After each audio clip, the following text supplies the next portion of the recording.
Première réunion de chantier après l'incendie qui a en partie détruit le bar du Cujas et la maison des Forestines. La directrice de l'hôpital, propriétaire du bâtiment, les élus de la mairie et les entrepreneurs essayent de trouver la meilleure solution pour sécuriser les lieux. La toiture a été presque totalement ravagée par les flammes ce week-end. En fait, on va mettre un système de parapluie au-dessus du bâtiment qui va permettre aux couvreurs et aux charpentiers de pouvoir intervenir sur le bâtiment et pouvoir éviter à la pluie de rentrer à l'intérieur du bâtiment et continuer à dégrader la structure du bâtiment.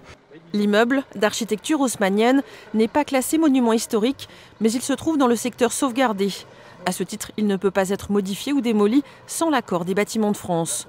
Aujourd'hui, la priorité, c'est de faire un état des lieux, car les flammes et l'eau déversées par les pompiers ont sérieusement endommagé les 3e et 4e étages. Pour l'instant, on a des planchers qui sont encore porteurs, d'autres qui ne le sont plus. Certains planchers tiennent les façades, en partie, d'autres pas.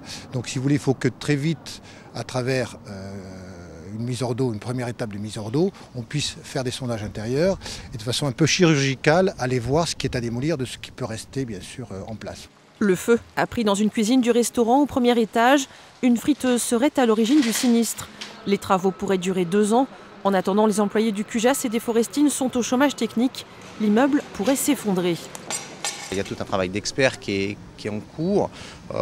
Nous, avec l'architecte des Bâtiments de France, on va appuyer la démarche pour que ça soit sécurisé le plus vite possible.